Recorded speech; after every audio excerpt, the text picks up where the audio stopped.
आंतरिक प्रणाम।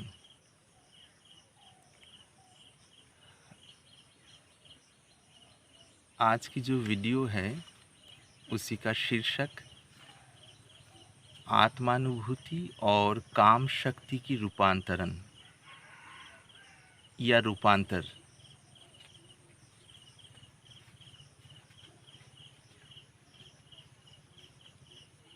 वैदिक युग में ऋषियों ने ये सत्य खोज लिए थे कि व्यक्ति व्यवहारिक जीवन में कुछ भी लाभ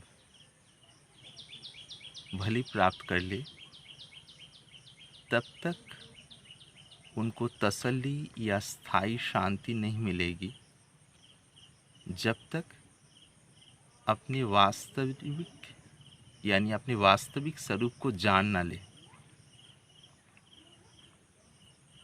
इस वास्तविक स्वरूप की जो स्थिति है, इसी को अलग अलग नाम से शास्त्र में महापुरुषों ने बताया।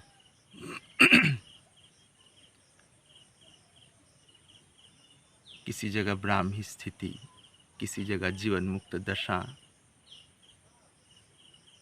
स्थित प्रज्ञा अवस्था या स्थिति, शंका शून्य स्थिति आदि नामों से कहा गया है, यानी संकेत करने की प्रयास किया गया उस स्थिति की तरफ। तो व्यक्ति व्यवहारिक लाभ भले कुछ भी प्राप्त कर ले, वो जरूरी है, व्यवहारिक जीवन में आवश्यक है, पर उस व्यवहारिक लाभ के आधार पर यदि व्यक्ति की बुद्धि शांति ढूंढे तो कदापि स्थायी शांति मिलने वाली नहीं है।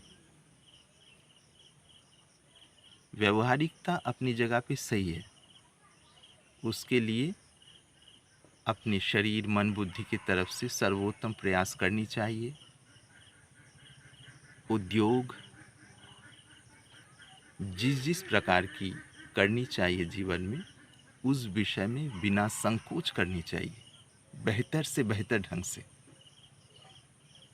पर उसी में ही यदि बुद्धि या मन स्थायी संतोष या शांति ढूंढे तो कदापि मिलने वाली नहीं है। तो ऋषियों की ये जो तालमेल या संतुलन है, ये अद्भुत है।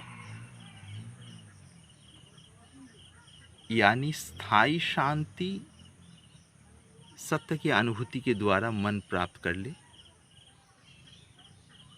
बुद्धि उसमें सहज रूप से प्रतिष्ठित हो जाए, ठहर जाए।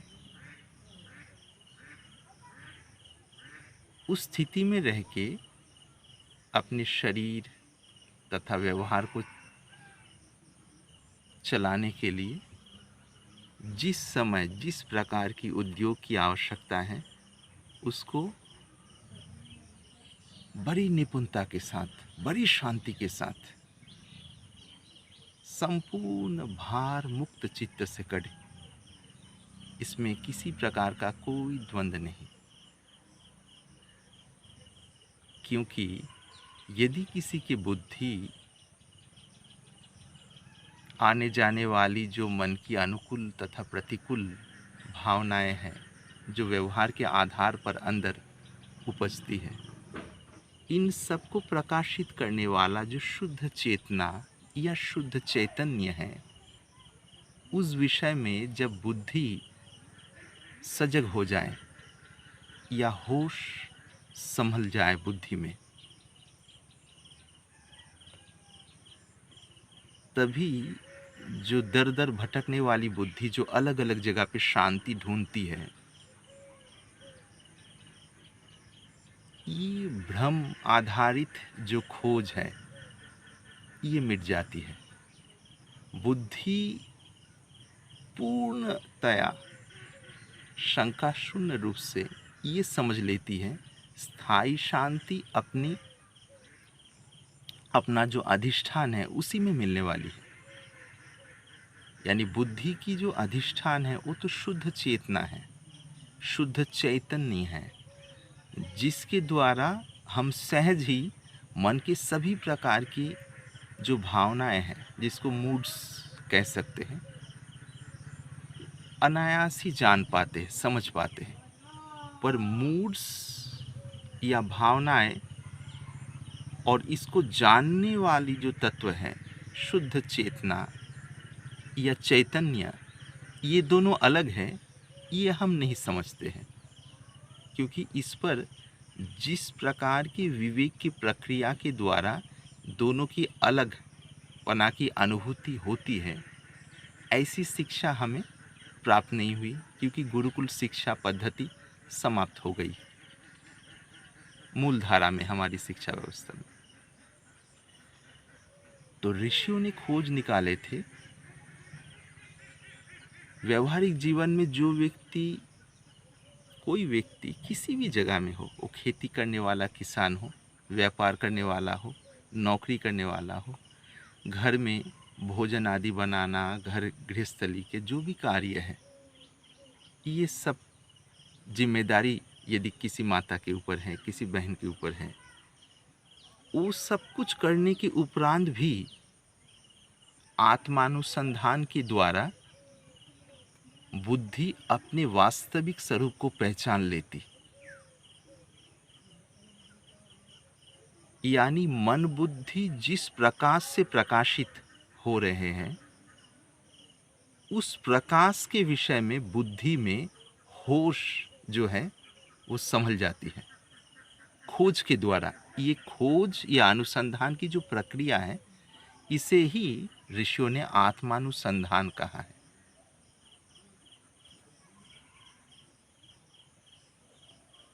थोड़ा सा इसमें आभास देने का प्रयास कर रहे हैं।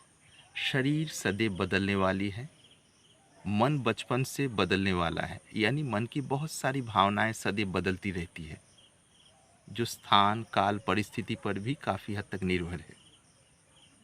बुद्धि भी कभी काम करती है बेहतर से बेहतर ढंग से, कभी मध्यम स्थिति में रहती है, यानी थोड़ी सी काम करती है, थोड़ी सी धुंधलीपन भी रहती है, कभी धुंधलीपन में ही बुद्धि डूबी रहती है, आलस आदि प्रमादों में। पर ये जितनी सारी बदलने वाली परिस्थितियां हैं, इस सब का ज्ञान हमें होता है और अनायास होता है। जब ये सभी बदलने वाली स्थितियों का ज्ञान अनायास यानी सहज ही अपने को हो रहा है, इसका मतलब इसको जानने वाला जो हम हैं या मैं हूँ, वो इन सभी बदलने वाली परिस्थिति से बिल्कुल अलग है। क्यों? यदि ये बदलने वाली परिस्थिति से बिल्कुल अलग हम नहीं होते या मैं नहीं होता, तो ये बदलने वाली स्थिति के ज्ञान भी तो अपने को नहीं होना चाहिए। एक अबदल चेतना है या चैतन्य है, तभी तो उसके सामने से या उसके ऊपर से या उसके अंदर से बदलने वाली सभी स्थिति की खबर इनको है। वो अवदल चैतन्य जो है, वो ही हमारा वास्तविक स्वरूप है। तो गुरु निर्देश प्राप्त करके, गुरु से मार्गदर्शन लेकर, ये आत्मानुसंधान की प्रक्रिया को कोई भली भांति समझ के हर कार्य के साथ साथ कैसे ये अनुसंधान को आगे बढ़ाते जाए, ये कौशल सीखकर जब प्रयास करेंगे आत्मस्वरूप की अनुभूति करने के लिए, यानी उस विषय में शंका शून्य होने के लिए, सहज ही आंतरिक प्रयास का फल वास्तविक अनुभूति होती है और होगी।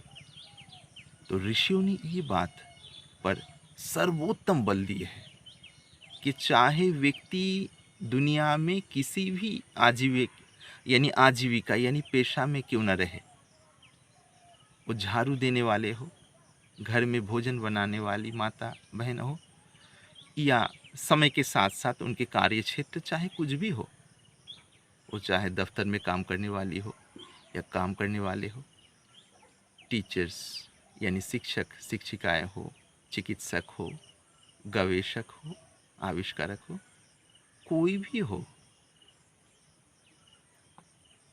मजदूरी करने वाले श्रमिक हो, खेती करने वाले किसान हो, कोई भी हो, तो अपनी व्यवहारिक कार्य के साथ साथ ये आत्मानुसंधान की प्रक्रिया यदि आत्मानुभूति संपन्न महापुरुष से वो प्राप्त करे और उस अनुसंधान में लगे,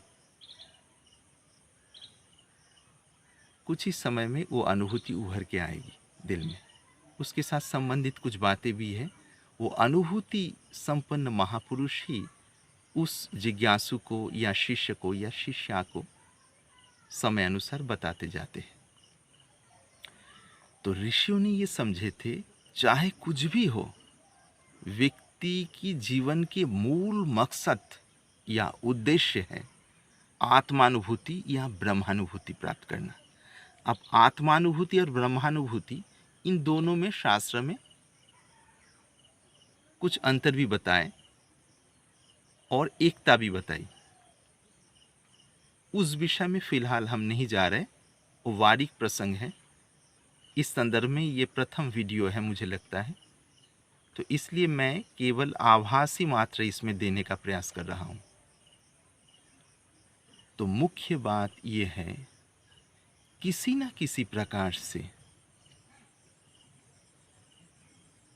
व्यक्ति को आत्मानुसंधान के द्वारा अपनी बुद्धि उस आत्म स्वरूप में होशपूर्वक ठहर पाए, इसके लिए प्रयत्न करना चाहिए।